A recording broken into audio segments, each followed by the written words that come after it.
pada video-video sebelumnya saya membahas masalah pengecekan CDA, pengecekan coil, pengecekan pulser atau PKPC coil. Oke, kali ini saya akan coba sedikit membahas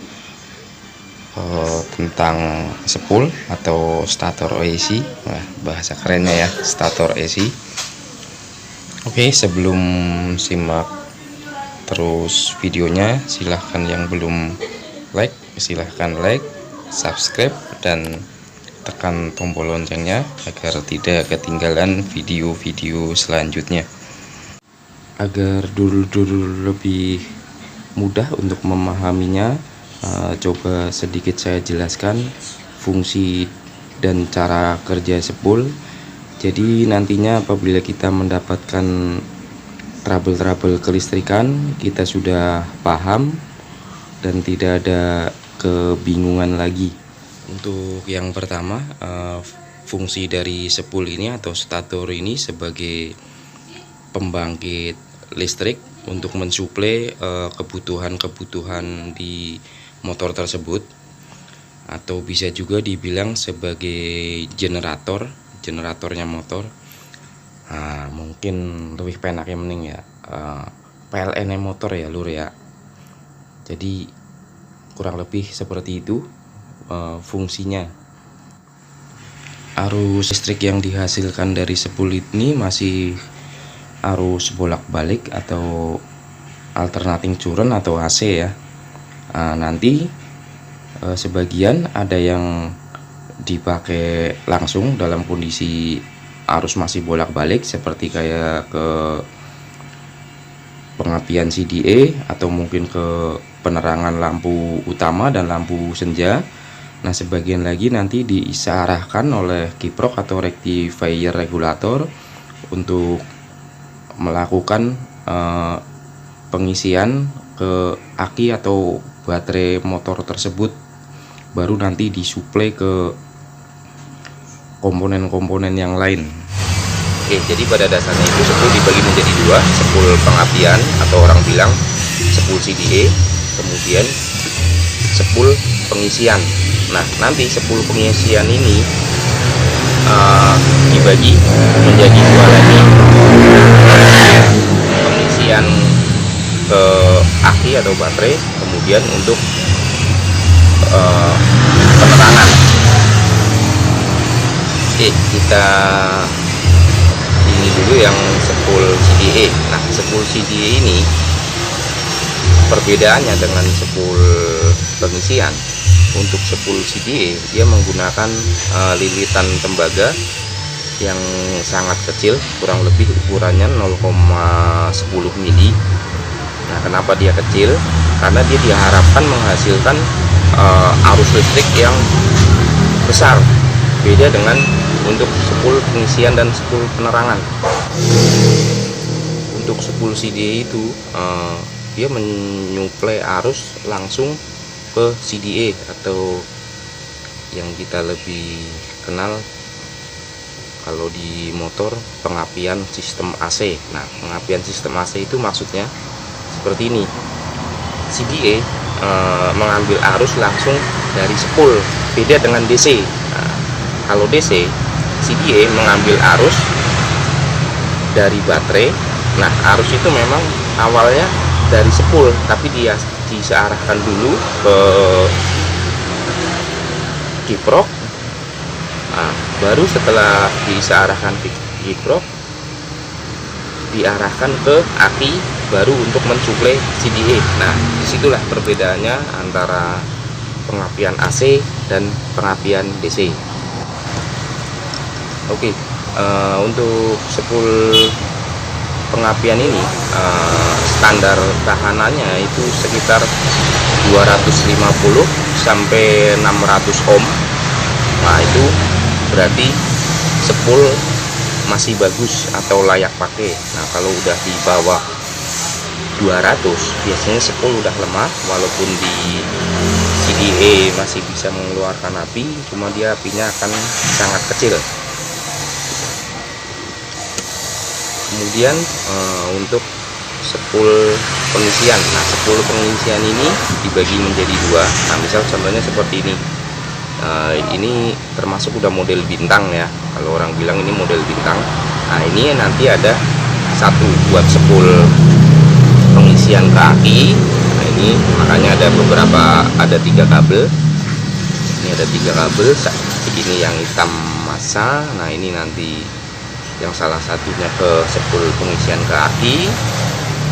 Sebelum masuk ke aki, dia lewat rectifier regulator dulu atau kiprok untuk disearahkan. Nah, kemudian satu lagi untuk penerangan lampu utama, lampu besar dan lampu senja.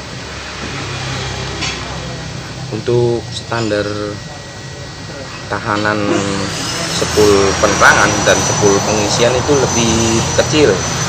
Kalau untuk spool pengisian standarnya 0,48 sampai 0,72 ohm. Nah, sedangkan untuk spool penerangan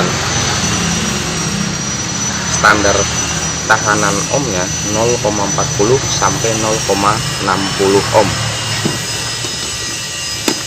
Atau ada juga yang model seperti ini. Ini termasuk model 1 pas. Ini punya Honda Beat. Ini model ini dibilangnya 1 pas karena memang di sini cuma ada spool pengisian dan penerangan. Nah, ini untuk pengisiannya yang warna putih ini hubung ke sini, kemudian yang kuning ini untuk spool penerangan.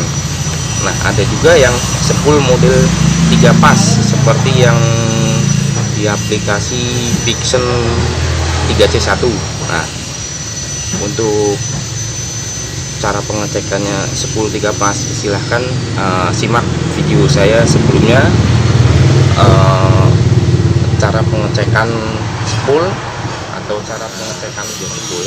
Jadi pada saat magnet berputar seperti ini, karena di sini adanya magnet, maka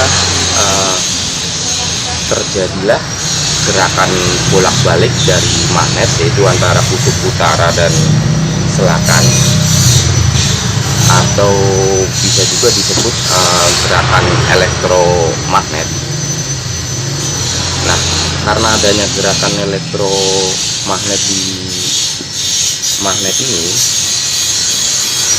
maka gerakan elektromagnet tadi, gerakan bolak-baliknya antara kutub utara kutub selatan, ditangkap oleh kumparan lilitan tembaga atau spool ini. Nah, karena adanya perputaran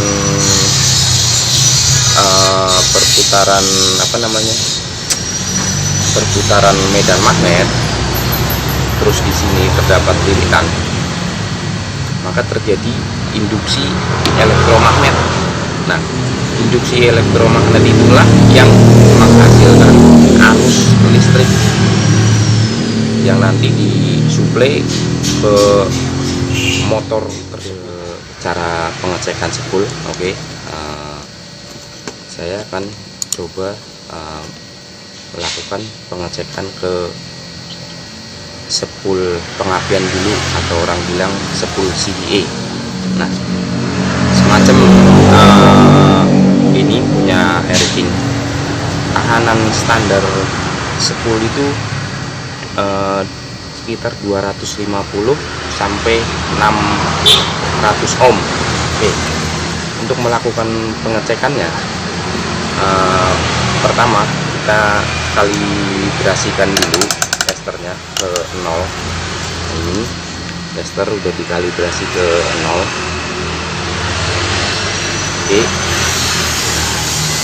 Oke, karena dia tahanannya antara 250 sampai 600, jadi di tester ini saya menggunakan ke kali 100. Ini sudah ke kali 100. Baru selanjutnya untuk positif kita tempelkan ke spool bagian positif juga. Oke, untuk positifnya yang ini ya, positifnya yang ini. Coba kita kaitkan seperti ini. Oke, sudah. Nah, untuk negatifnya yang kabel warna hijau ini atau ke baut ini juga bisa. Oke, seperti ini. Di sini tertera di angka 2 ohm. Nah, karena testernya kita ke kali 100, nah berarti 2 dikali 100 jadi ketemunya 200 ohm. Nah, ini spoolnya. Nah, berarti kalau 200 ini termasuk spool udah kurang bagus mensuplai arus listrik ke CDA atau sudah sedikit lemah ya. Cuma masih kemungkinan masih bisa dipakai walaupun nggak maksimal. Oke, kemudian cara pengecekan spool pengisian dan spool penerangan. Nah, ini spool seperti ini dipakai untuk motor-motor pengapian DC. Oke, kita bisa langsung colok testernya ke bagian kabel ini. Nah, ini kalau yang putih berarti ke pengisian aki atau baterai, yang kuning untuk penerangan, atau bisa juga ke soketnya ini. Cuma kalau ke soketnya ini kita harus pakai tambahan kabel ya, agar si soket tester ini bisa terhubung. Oke, untuk mempermudah aja, saya coba langsung aja ke terminal-terminal yang ada di spoolnya. Oke, karena ini spool pengisian dan spool penerangan, dia tahanannya lebih kecil dibanding dengan spool pengapian atau spool CDA. Nah, tester kita geser posisinya ke kali satu, kemudian dikalibrasikan atau dinolkan. Nah, ini sudah 0. Kemudian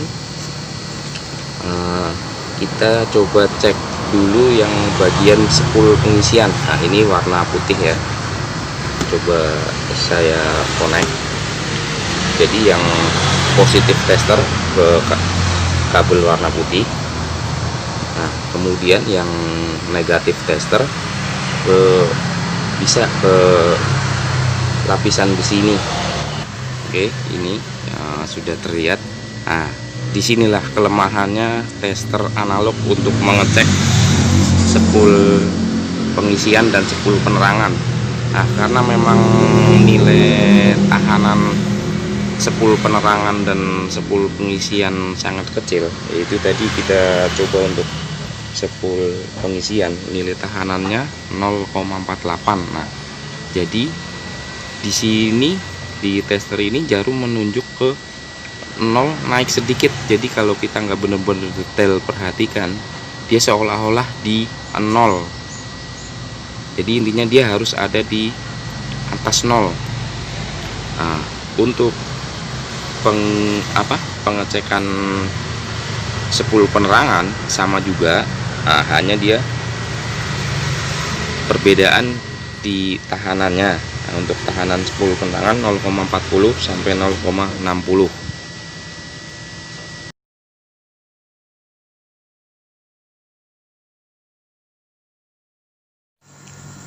Terima kasih sudah mampir di channel Budi Kalong 57. Sedikit ilmu kita saling berbagi, semoga bermanfaat buat teman-teman semua.